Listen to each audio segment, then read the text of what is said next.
Identificación de elementos reguladores en genomas eucariontes. 1. Regulación de la transcripción de genes que codifican para proteínas eucariontes. La regulación transcripcional está mediada principalmente por la unión de proteínas específicas de secuencia llamadas factores de transcripción, o TF por sus siglas en inglés, a las regiones en el ADN denominadas sitios de unión ATF. En eucariontes, el proceso de transcripción se da por diferentes combinaciones de TFs específicos de tipo celular, los cuales actúan juntos, uniéndose a elementos reguladores. Es muy rara la ocasión en la que un solo evento de unión TF con el DNA controla la transcripción del gen diana, en eucariontes principalmente. 2. Elementos regulatorios del genoma eucarionte. La transcripción de un gen codificador de proteínas se origina principalmente en el sitio de inicio de transcripción, también conocido TSS por sus siglas en inglés. Esta es producida por la enzima AR polimerasa 2. Sin embargo, esta enzima, la ARN polimerasa 2, no es capaz por sí misma de reconocer directamente el sitio de inicio de la transcripción. Por ello, requiere de la presencia de otros factores llamados factores de transcripción generales, también conocidos como GTF. Estos GTF se ensamblan en el ADN en una región conocida y específica como el promotor central, los cuales incluyen al TSS, así como otros sitios de unión reconocidos por diferentes subunidades de los GTF.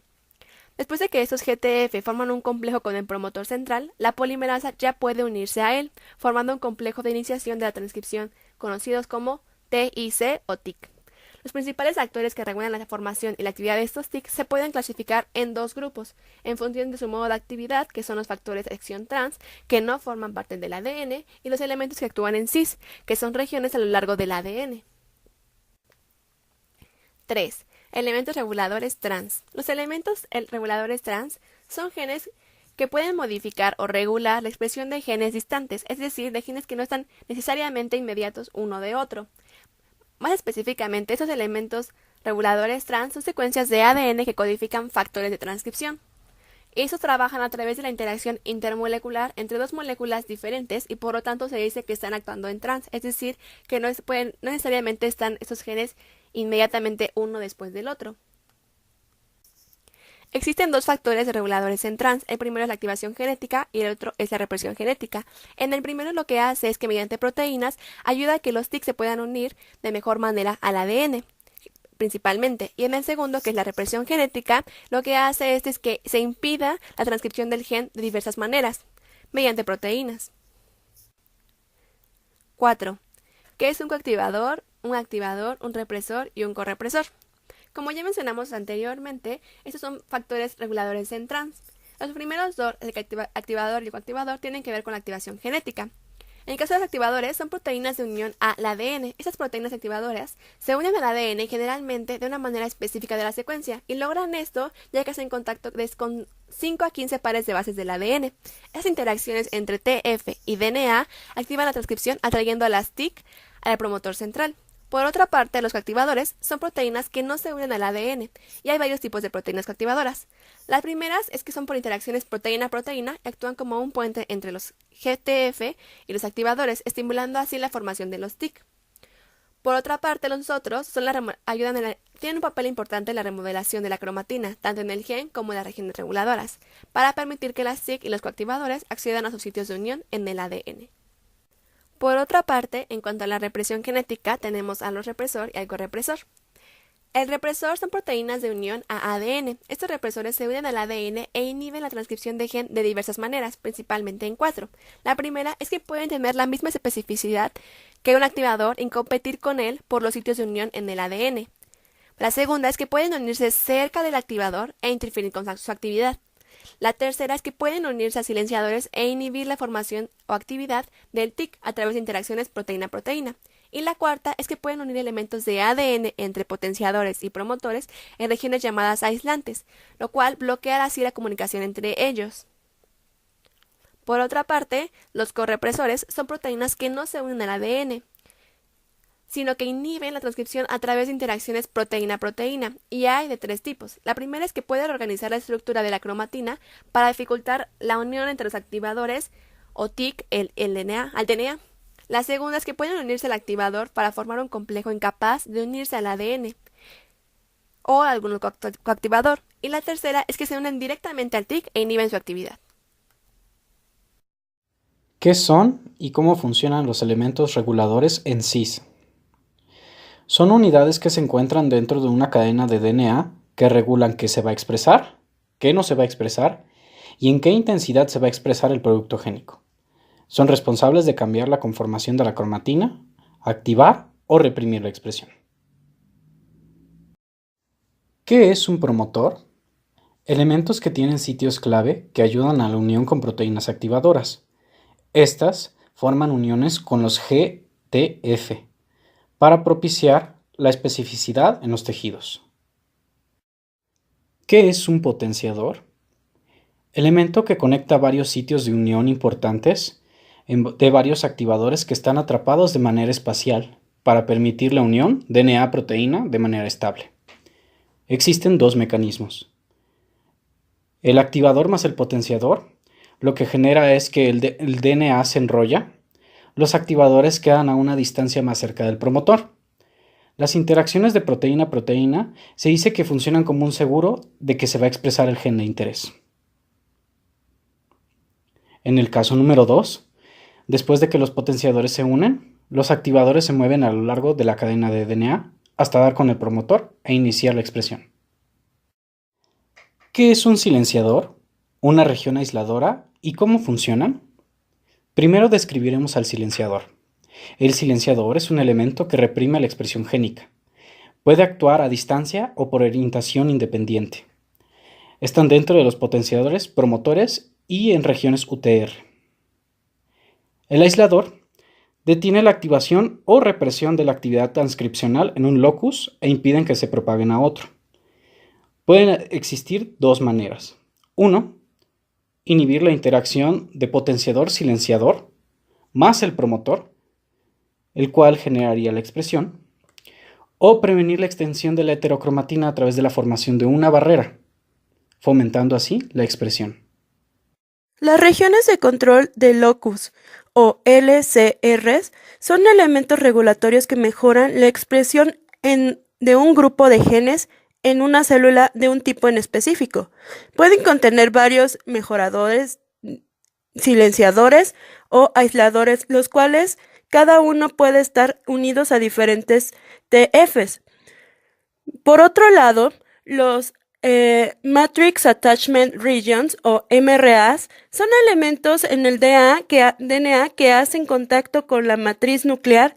Estas regiones son ricas en ATs y se cree que facilitan la dinámica en los cambios en la estructura de la cromatina, permitiendo tener acceso a los TFs a sus lugares de unión.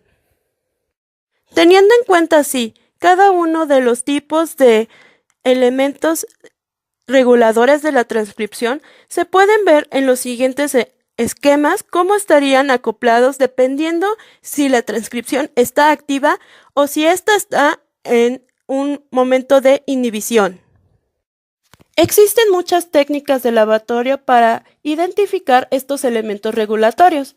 Una de ellas son los genes reporteros, cuyo producto resulta fácilmente detectable. Son utilizados en las construcciones genéticas para verificar la transferencia de un transgen a una célula o un tejido en específico, o para el estudio de promotores y otras secuencias.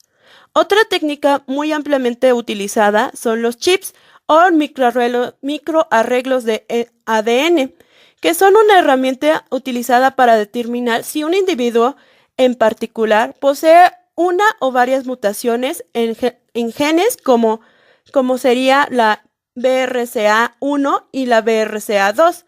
En sí, el chip se comprende de una pequeña placa de vidrio revestida en plástico. En la superficie de cada chip contiene miles de secuencias monocatenarias del DNA, cortas sintéticas, de un gen en específico a estudiar, ya sea completamente sano o con algunas variantes, que serían las mutaciones del mismo que ha sido encontrada en la población humana. Es necesario aclarar que para desarrollar este tipo de ensayo se debe conocer perfectamente la secuencia a estudiar. Otro ensayo es la DNasa-1. Es un método de estudio de interacción DNA-proteína y permite identificar la secuencia de DNA a la que la proteína se une. Lo primordial para desarrollar este método es generar, mediante PCR o cortar de un vector, un fragmento de DNA diana de aproximadamente de 100 a 300 pares de bases de longitud. Después de este fragmento se marca de una forma única, o sea, nada más de un solo extremo, y se incuba con una proteína, generalmente que son derivados de extracto nuclear. Seguido a esto, se realiza una digestión controlada con la DNasa 1 para cortar la sonda al azar, pero esto solo se realiza una sola vez.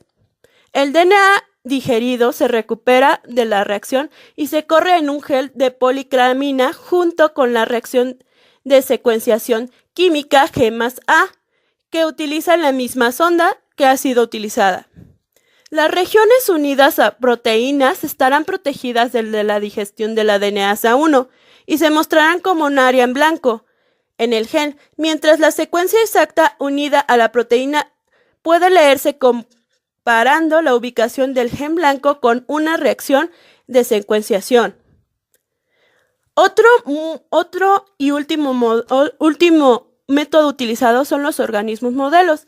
Estos son especies animales que son ampliamente estudiadas. Generalmente se debe a que su mantenimiento es sencillo y es fácil de reproducirlo en el laboratorio, además de que posee las características necesarias para el estudio y su observación y comparación con las enfermedades humanas. Existen 3 tipos de organismos modelos. Aquellos que son organismos modelos genéticos, que son altamente susceptibles al análisis genético, ya que su reproducción es en grandes cantidades y posee un tiempo corto de generación, así como puede generar cruces entre ellos y seguirlos entre generaciones. Otro son los organismos modelos experimentales. Estos pueden que no necesariamente sean genéticamente susceptibles al estudio, debido a que tienen unos tiempos de generación o de maduración muy largos a comparación de los anteriores. Sin embargo, pueden poseer cuestiones necesarias para el estudio que se esté haciendo en ese momento. Y los últimos son los organismos modelos genómicos. Estas especies utilizadas poseen cualidades ideales para su estudio o ocupan una composición central en el árbol evolutivo. Los métodos computacionales para determinar la composición de los sitios de unión a los TFEs son de gran utilidad para la visualización más completa de estas localizaciones e interacciones de los TFEs dentro de genomas más grandes, porque, como hemos visto, como se han mencionado, las técnicas anteriores solo utilizan una pequeña fracción, ya sea del genoma o un genoma mucho más pequeño, como podría ser el de una bacteria. Sin embargo, estos métodos computacionales tampoco están exentos de tener algunas fallas, pero pues dependiendo a la complejidad que se quiera llegar a esta determinación, se pueden combinar unos con otros. Como hemos visto, la regulación de la transcripción ocurre gracias al trabajo conjunto de los diferentes TFs, complejos remodeladores de la cromatina y otros non-DNA building cofactores. Dichas proteínas pueden ser tanto de tipo célula específica como ubicuas, pero ambas activan o desactivan a los genes mediante elementos reguladores dirigidos específicos. Por lo tanto, se puede decir que el control tejido específico pues está dirigido por este conjunto de regulación.